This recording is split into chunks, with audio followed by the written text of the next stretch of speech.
Okay, I welcome you all to today's English class. Here I am going to take a new chapter, The Danger of a Single Story. The Danger of a Single Story is a speech by the very famous, the very renowned Nigerian author Chimamanda Ngozi Adichie. വളരെ interesting ആയിട്ടുള്ള ഒരു പേരാണ് നമ്മുടെ ഓഥറുടെ. Not ചെയ്യും, ചിമമാണ്ട ngozi Adichie. Okay, and first of all let me read the introduction. We can read and analyze the introduction. നമുക്ക് ആദ്യമായി introduction ഒന്ന് വായിക്കാം, എന്നിട്ട് ഓഥറിലേക്ക് വരാം. How do you observe the world around you? And the introduction which begins with a question. ഒരു ചോദ്യത്തിലാണ് ആ introduction തുടങ്ങുന്നത്. How do you observe the world around you? നിങ്ങളുടെ ചുറ്റുപാടുള്ള ലോകത്തെ നിങ്ങൾ എങ്ങനെയാണ് വിലയിരുത്തുന്നത്, അല്ലെ? And how do values and practices vary across cultures? നമുക്കറിയാം, ലോകം എന്ന് പറയുന്നത് the world of diversity, ഒരുപാട് വൈവിധ്യങ്ങളുള്ള ഒരു ലോകമാണ് നമ്മുടേത്, അല്ലെ? The world has different values and different practices. ഒരുപാട് മൂല്യങ്ങളും ഒരുപാട് ആചാരങ്ങളും അതോടൊപ്പം തന്നെ ഒരുപാട് സംസ്കാരങ്ങളുമുള്ള ഒരു ലോകമാണ് നമ്മുടേത്. ഒരുപാട് ഭാഷ സംസാരിക്കുന്ന ഒരുപാട് ആളുകളുണ്ട്. എന്നാൽ ഒരു ഭാഷയല്ല ലോകത്തിലുള്ളത്, എത്രയോ ഭാഷകളുണ്ട്, എത്രയോ സംസ്കാരങ്ങളുണ്ട്, അല്ലെ? അത്രയും ഡൈവേഴ്സ് ആയിട്ട് വൈവിധ്യത്തോടെ നിൽക്കുന്ന ഒരു ലോകമാണ് നമ്മൾ ഉൾക്കൊള്ളുന്ന ഈ ലോകം. പക്ഷേ our false assumptions about others can often lead to stereotypes and unfair judgments about individuals or groups. But the problem is that പ്രശ്നം എന്താണെന്ന് വെച്ചാൽ having false assumptions എന്ന് പറഞ്ഞാൽ എന്താണ്? തെറ്റായിട്ടുള്ള ധാരണകൾ. നമുക്ക് പലപ്പോഴും പലരെ കുറിച്ചും തെറ്റായിട്ടുള്ള ധാരണകൾ ഉണ്ടാവാറുണ്ട്, അല്ലെ? നന്നായിട്ട് വസ്ത്രം ധരിച്ച്, അല്ലെ, വെൽ ഡ്രസ്ഡ് ആയിട്ട് ഒരു ചിരിയുമായിട്ട് നമ്മുടെ മുന്നിലേക്ക് വരുന്ന ഒരാളെ നമ്മള് yes he is good or she is good എന്നുള്ള രീതിയിലാണ് പൊതുവെ ട്രീറ്റ് ചെയ്യാറുള്ളത്. എന്നാൽ കീറി പറഞ്ഞ വസ്ത്രം ധരിച്ച് ചുവന്ന കണ്ണുകളുമായിട്ട്, അല്ലെ, ചികാത്ത മുടിയൊക്കെ ആയിട്ട് നിങ്ങളുടെ മുന്നിലേക്ക് വരുന്ന ഒരാളെ നമ്മൾ എങ്ങനെയാണ് ട്രീറ്റ് ചെയ്യുന്നത്? സോ ബാഡ്, അല്ലെ? വളരെ മോശമായിട്ടുള്ള ഒരു വ്യക്തി എന്നുള്ള രീതിയിൽ നമ്മൾ അദ്ദേഹത്തെ ട്രീറ്റ് ചെയ്യും. എന്നാൽ ഒരു പക്ഷേ ആ നല്ല വസ്ത്രം ധരിച്ച് ചിരിയോടെ നിങ്ങളുടെ മുന്നിലേക്ക് വരുന്ന ആ വ്യക്തിയാവാം ഒരുപക്ഷെ നിങ്ങളെ ഉപദ്രവിക്കുന്നത്, അല്ലെങ്കിൽ നിങ്ങളുടെ കയ്യിലുള്ള ഒരു വിലയേറിയ വസ്തു മോഷ്ടിച്ചു കൊണ്ടുപോകുന്നത്. അവിടെ നമുക്ക് തെറ്റുപറ്റി എന്ന് പറയേണ്ടി വരും. അതുപോലെ തന്നെ ഹാവിംഗ് ഫോൾസ് അസംഷൻസ്, തെറ്റായിട്ടുള്ള പലരെ കുറിച്ചുമുള്ള തെറ്റായിട്ടുള്ള ധാരണകൾ പലപ്പോഴും നമ്മളെ എന്ത് ചെയ്യാറുണ്ട്? അൺഫെയർ ജഡ്ജ്മെന്റിലേക്ക് നയിക്കാറുണ്ട് എന്നാണ് പറയുന്നത്. ഇതിന്റെ ഒക്കെ പ്രശ്നം എന്ന് പറയുന്നത് സ്റ്റീരിയോടൈപ്സ് ആണ്. And we are having stereotypes. നമുക്ക് ഒരുപാട് സ്റ്റീരിയോടൈപ്പുകൾ നമ്മുടെ മനസ്സിലുണ്ട്. What is stereotype? Stereotype in the sense fixed images or fixed ideas about a particular person or about a particular thing. ഒരു വ്യക്തിയെ കുറിച്ച് അല്ലെങ്കിൽ ഒരു വസ്തുവിനെ കുറിച്ച് നമ്മുടെ മൈൻഡിൽ ആദ്യമേ ഉള്ള ധാരണയാണ് അല്ലെങ്കിൽ രൂപത്തെയാണ് നമ്മൾ സ്റ്റീരിയോടൈപ്പ് എന്ന് പറയുന്നത്. നമ്മുടെ മൈൻഡിൽ ഒരു ഡോക്ടർ എന്ന് പറഞ്ഞ ഒരു രൂപമുണ്ട്, അല്ലെ? മോശം വസ്ത്രം ധരിച്ച് ഒരു വൃത്തിയും അടക്കും ചിട്ടയും ഇല്ലാതെ നടക്കുന്ന ഒരാളെ നമുക്ക് ഡോക്ടറായിട്ട് അക്സെപ്റ്റ് ചെയ്യാൻ നമുക്ക് തോന്നാം.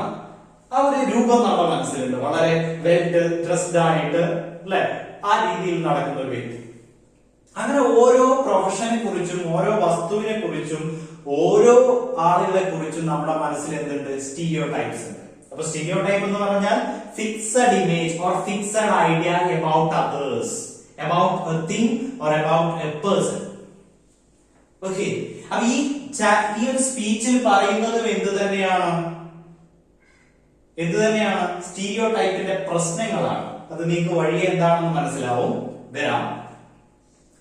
Stereotypes and biases can affect our life. Having stereotypes about others, മറ്റുള്ളവരെ കുറിച്ച് ഈ ഒരു സ്റ്റീരിയോടൈപ്പ് നമ്മുടെ മനസ്സിൽ ഉണ്ടാകുമ്പോൾ that may affect our life, അത് നമ്മുടെ ജീവിതത്തെ ഒരുപക്ഷെ ബാധിച്ചേക്കാം. ഞാൻ സ്റ്റീരിയോടൈപ്പ് എന്താണെന്ന് നിങ്ങൾക്ക് വ്യക്തമായിട്ടുണ്ടെന്ന് ഞാൻ വിചാരിക്കുന്നു. അതായത് ഒരാളെ കുറിച്ച് നമ്മുടെ ഒരു മുൻധാരണ, അയാൾ നല്ലതായിരിക്കും, അയാൾ മോശമായിരിക്കും, അല്ലെ, അയാൾക്ക് സംസ്കാരം ഉണ്ടായിരിക്കില്ല, അയാൾക്ക് വിദ്യാഭ്യാസം ഉണ്ടായിരിക്കില്ല, അല്ലെങ്കിൽ അയാൾ ഒരുപാട് വിദ്യാസമ്പന്നനാണ് എന്നുള്ള ഒരു ധാരണ ഒരാളെ കാണുമ്പോൾ തന്നെ നമുക്ക് ഉണ്ടാകുന്ന ഒരു ധാരണയാണ് സ്റ്റീരിയോടൈപ്പ് എന്ന് പറയുന്നത്. സ്റ്റീരിയോടൈപ്പ് ഒരിക്കലും എന്തല്ല, നമുക്ക് നല്ലതല്ല. That may affect our life, അത് നമ്മുടെ ജീവിതത്തെ ബാധിച്ചേക്കാം. Understanding cultural differences can help to see things from a different point of view and develop greater understanding. അപ്പൊ സ്റ്റീരിയോടൈപ്പ് ഒഴിവാക്കുന്നതിന് നമ്മൾ എന്താണ് ചെയ്യേണ്ടത്? എന്താണ്? To learn about the different cultures, or to learn about the cultural differences. ഒരുപാട് സംസ്കാരങ്ങൾ നമ്മുടെ ചുറ്റുമുണ്ട്. ആ സംസ്കാരങ്ങൾക്കിടയിലെ വ്യത്യാസങ്ങളെ കുറിച്ച് നമ്മൾ ആദ്യം ഡീപ്പായിട്ട് പഠിച്ചിരിക്കണം. അങ്ങനെ പഠിച്ചിരുന്നാൽ മാത്രമേ ഒരാളെ നമുക്ക് ജഡ്ജ് ചെയ്യാൻ പറ്റുള്ളൂ, അല്ലെ? ഇപ്പൊ നമ്മൾ ഒരു എക്സാമ്പിൾ കൂടി ഞാൻ പറയാം. നമ്മൾ സൊമാലിയ എന്നുള്ള ഒരു പ്രദേശത്ത് നിന്ന് വരുന്ന ഒരു വ്യക്തി, ആ വ്യക്തിയെ കുറിച്ച് നമ്മുടെ മനസ്സിൽ അല്ലെങ്കിൽ നിങ്ങളുടെ മനസ്സിലുള്ള ഒരു ധാരണ എന്ന് പറയുന്നത് വളരെ മെലിഞ്ഞൊട്ടിയ, പോഷകാഹാരക്കുറവൊക്കെയുള്ള, അല്ലെ, അത്രത്തോളം വസ്ത്രമോ ഭക്ഷണമോ കഴിക്കാനില്ലാത്ത ഒരാളെയാണ് നമ്മൾ അവിടെ നിന്ന് വരുന്ന ഒരു വ്യക്തി എന്നുള്ള രീതിയിൽ സങ്കല്പിക്കുന്നത്. എന്നാൽ അവിടെയുള്ളവരെല്ലാവരും പട്ടിണി കിടക്കുന്നവരാണ്, അല്ലെങ്കിൽ അവിടെയുള്ളവരെല്ലാവരും വേണ്ടത്ര വസ്ത്രവും ഭക്ഷണവും ഇല്ലാത്തവരാണ്. അല്ല. അപ്പൊ അതാണ് പറയുന്നത്, ഒരു കാര്യത്തെ കുറിച്ച് ചെറിയ ധാരണ എന്ന് പറയുന്നത് വളരെ വലിയൊരു ആപത്താണ്. അതുകൊണ്ട് തന്നെ നമ്മൾ എന്ത് ചെയ്യണം? We need to learn about the different cultures around us. നമ്മുടെ ചുറ്റുപാടുമുള്ള സംസ്കാരങ്ങളെ കുറിച്ച് നമ്മൾ എന്ത് ചെയ്യണം? വ്യക്തമായിട്ട് പഠിച്ചിരിക്കണം. എന്തിനു വേണ്ടിയിട്ടാണ്?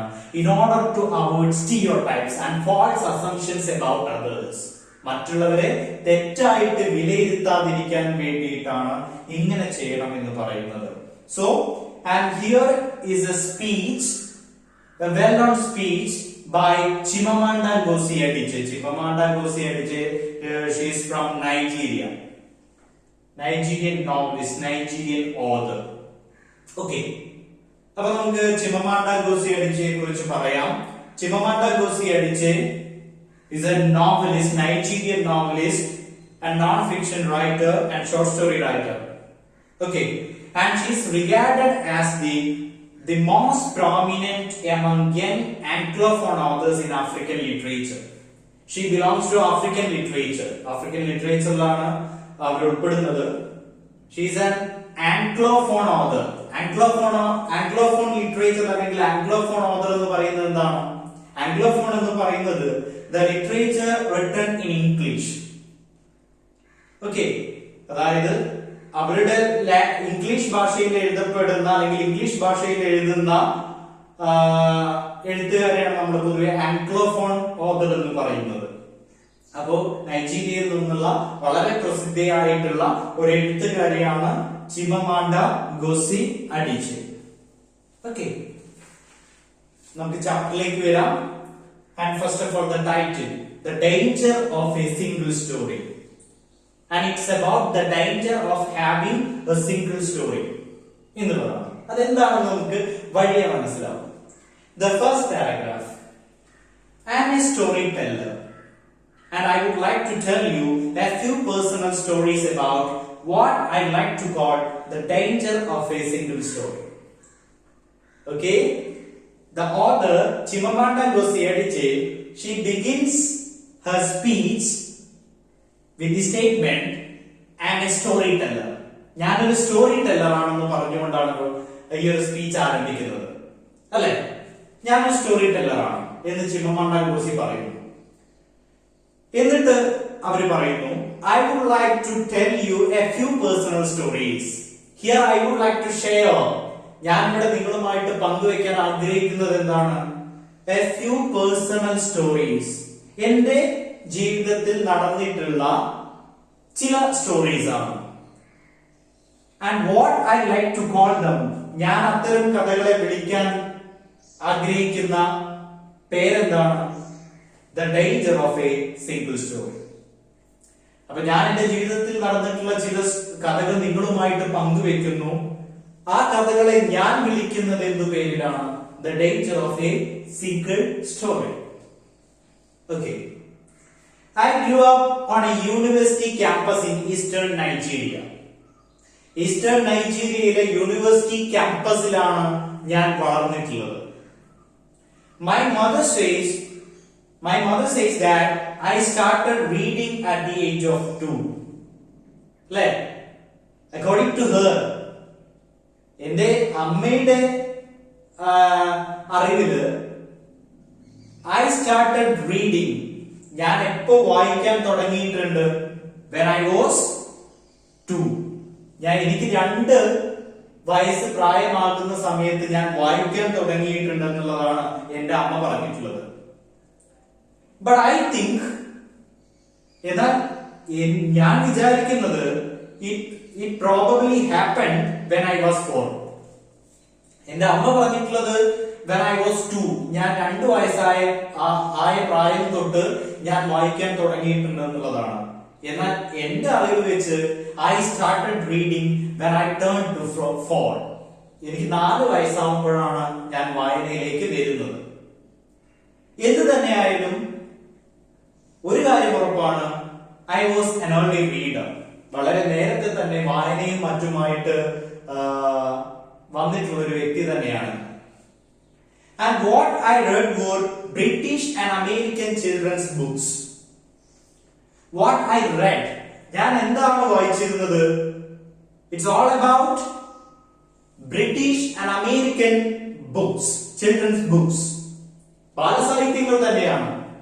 പക്ഷെ എവിടെ നിന്നുള്ള ബാലസാഹിത്യങ്ങളാണ് ഞാൻ വായിച്ചിരുന്നത്? British and American books. അല്ലെ? അവിടെ നിന്ന് പബ്ലിഷ് ചെയ്ത് വന്നിട്ടുള്ള പുസ്തകങ്ങളാണ്, അല്ലെങ്കിൽ അത്തരം എഴുത്തുകാരുടെ വർക്കുകളാണ് ഞാൻ വായിച്ചിരുന്നത്. That's the first paragraph. Let me move to the second one. I was also an early writer. ഞാനൊരു വളരെ നേരത്തെ തന്നെ വായിക്കാൻ തുടങ്ങിയ ആളാണെന്ന് ഞാൻ പറഞ്ഞു. അതുപോലെ തന്നെ വളരെ നേരത്തെ തന്നെ എഴുതാനും ഞാൻ തുടങ്ങിയിരുന്നു. And when I began to write at about the age of 7, I think I started to write. ഞാൻ എഴുതാൻ തുടങ്ങിയത് എപ്പോഴാണ്? When I was 7. ഞാൻ 7ാം വയസ്സിലേക്ക് കടന്നിട്ടില്ല, അല്ലെങ്കിൽ എനിക്ക് 7 വയസ്സ് പ്രായമാകുമ്പോഴാണ് ഞാൻ എഴുത്തിലേക്ക് തിരിയുന്നത്. ഞാൻ എന്തിനെ കുറിച്ചാണ് എഴുതിയിരുന്നത്? എങ്ങനെയാണ് എഴുതിയിരുന്നത്? ഇതൊക്കെ അവിടെ പറയുന്നു. Stories in pencil with crayon illustrations that my poor mother was obligated to read. Stories in pencil. ഞാൻ പെൻസിൽ ഉപയോഗിച്ച് കഥകൾ എഴുതി വിത്ത് ക്രയോൺ ഇല്ലുസ്ട്രേഷൻസ്. അതിന് പറ്റുന്ന രീതിയിലുള്ള ചിത്രവും ഞാൻ വരച്ചു. That my mother was obligated to read. ഞാൻ എഴുതിയ കഥകളും മറ്റും ആര് വായിക്കണം എന്ന് എനിക്ക് നിർബന്ധമുണ്ടായിരുന്നു? എന്റെ അമ്മ. My mother was obligated to read. I wrote exactly the kinds of stories what I was reading. ഞാൻ എഴുതിയ കഥകൾ എങ്ങനെയാണെന്ന് വെച്ചാൽ, ഏത് കഥകളാണോ, ഏത് തരത്തിൽപ്പെട്ട കഥകളാണോ ഞാൻ വായിച്ചിരുന്നത്, അത്തരം കഥകൾ തന്നെയാണ് ഞാൻ എഴുതിയിരുന്നത്. അതായത് ഇവിടെ പറയുന്നത് she belongs to Nigeria. നൈജീരിയയിലാണ് ആര് ജീവിച്ചത്? നമ്മുടെ ചിമ്മമാട്ട ഗോസി അടിച്ച്. എന്നാൽ നൈജീരിയയിൽ ജീവിച്ചെങ്കിൽ പോലും നൈജീരിയയിൽ പബ്ലിഷ് ചെയ്തിട്ടുള്ള അല്ലെങ്കിൽ നൈജീരിയയെ കുറിച്ചുള്ള വർക്കുകളല്ല ആര് വായിച്ചിരുന്നത്? ചിമ്മമാട്ട വായിച്ചിരുന്നത്. അത് അമേരിക്കൻ ബ്രിട്ടീഷ് ബുക്സ് ആയിരുന്നു.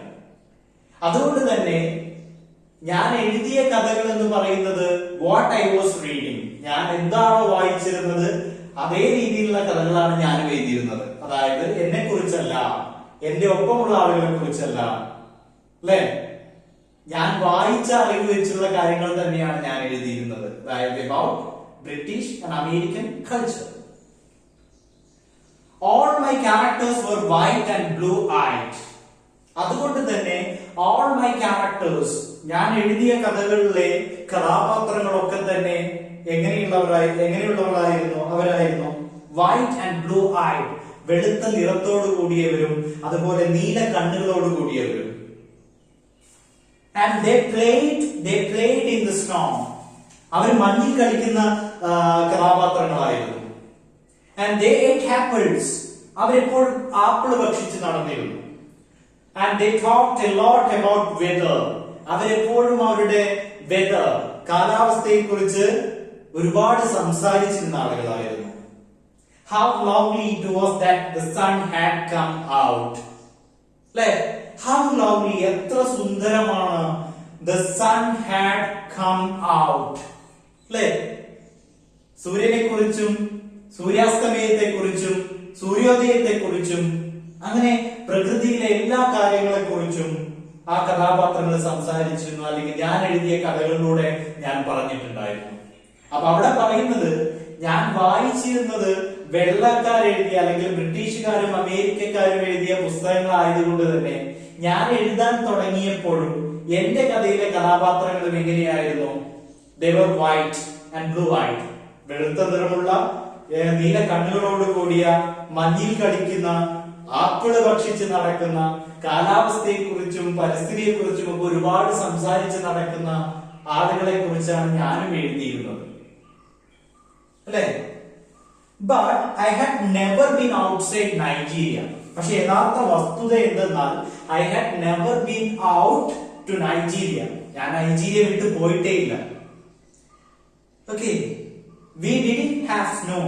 ഞങ്ങൾക്ക് ഇവിടെ മഞ്ഞിൽ കളിക്കാനുള്ള സാഹചര്യമോ ഇല്ല. ഞങ്ങളുടെ കാലാവസ്ഥ ഡിഫറെന്റ് ആണ്. എങ്കിൽ പോലും ഞാൻ എഴുതിയിരുന്നത് മഞ്ഞിൽ കളിച്ച് നടക്കുന്ന കുട്ടികളെ കുറിച്ചും കഥാപാത്രങ്ങളെ കുറിച്ചുമാണ്. And we ate mangoes. ഞങ്ങൾ ആപ്പിൾ കഴിക്കാറില്ല. ഞങ്ങൾ കഴിക്കുന്നത് എന്താണ്? മാമ്പഴമാണ്. എന്നാലും ഞാൻ ആപ്പിൾ കഴിച്ച് നടക്കുന്ന കഥാപാത്രങ്ങളെ കുറിച്ചാണ് എഴുതിയിട്ടുണ്ടായിരുന്നത്. And we never talked about weather because there was no need to. ഞങ്ങള് നൈജീരിയക്കാര് യഥാർത്ഥ ജീവിതത്തില് കാലാവസ്ഥയെ കുറിച്ച് അധികം സംസാരിക്കാറില്ല, പ്രകീർത്തിക്കാറില്ല. കാരണം no need that. No need to talk more about weather. അല്ലെ? കാലാവസ്ഥയെ കുറിച്ച് പറയാൻ ഞങ്ങൾക്ക് സമയം കിട്ടാറില്ല, അല്ലെങ്കിൽ കാലാവസ്ഥയെ കുറിച്ച് പറയേണ്ട ഒരു ആവശ്യകത ഞങ്ങൾക്കില്ല. കാരണം ഞങ്ങളുടെ കാലാവസ്ഥ എന്ന് പറയുന്നത് വളരെ മോശമാണ്. അപ്പൊ ഈ രണ്ട് പാരഗ്രാഫ് ഞാനൊന്ന് കൺക്ലൂഡ് ചെയ്യാം. അപ്പോ കുട്ടിക്കാലത്തെ കുറിച്ച് പറഞ്ഞു. രണ്ടിലും പറയുന്നു വളരെ നേരത്തെ വായിക്കാനും എഴുതാനും തുടങ്ങിയ ഒരു വ്യക്തിയായിരുന്നു ചിമമാണ്ട ngozi Adichie. വായിക്കാൻ തുടങ്ങിയത് 4 വയസ്സിലാണെന്ന് അവിടെ പറയുന്നുണ്ട്. എന്ത് തന്നെയായാലും ബ്രിട്ടീഷ് അമേരിക്കൻ ബുക്സ് ആയിരുന്നു ചിമമാണ്ട ngozi Adichie വായിച്ചിരുന്നത്. ആ വായന അവളുടെ ഒരു വലിയ രീതിയിൽ തന്നെ സ്വാധീനിച്ചിട്ടുണ്ട്. അതുകൊണ്ട് തന്നെ അവിടെ എഴുതാൻ തുടങ്ങിയ സമയത്തും ആ ഒരു കൾച്ചറിനെ കുറിച്ചായിരുന്നു എഴുതിയിരുന്നത്. വെള്ള നിറമുള്ള നീല കണ്ണുകളുള്ള കഥാപാത്രങ്ങളായിരുന്നു ഉണ്ടായിരുന്നത്. പരിസരവും പരിസ്ഥിതിയും എല്ലാം അവരുടെ രീതിയിലായിരുന്നു എഴുതിയിരുന്നത്. യഥാർത്ഥത്തിൽ നൈജീരിയൻ ജീവിതം എന്ന് പറയുന്നത് അതായിരുന്നില്ല. ആപ്പിൾ കഴിച്ച് നടക്കുന്ന ആളുകളായിരുന്നില്ല അവര്. കാലാവസ്ഥയെ കുറിച്ച് സംസാരിച്ച് നടക്കുന്ന, മഞ്ഞിൽ കളിച്ച് നടക്കുന്ന ആളുകളല്ല നൈജീരിയക്കാര്. അതിന്റെ ഓപ്പോസിറ്റ് ആണ്. എന്നാലും ചിമമാണ്ട എഴുതിയിരുന്നത്, അല്ലെ, അവള് വായിച്ച കഥയിലെ കഥാപാത്രങ്ങളെ കുറിച്ചായിരുന്നു.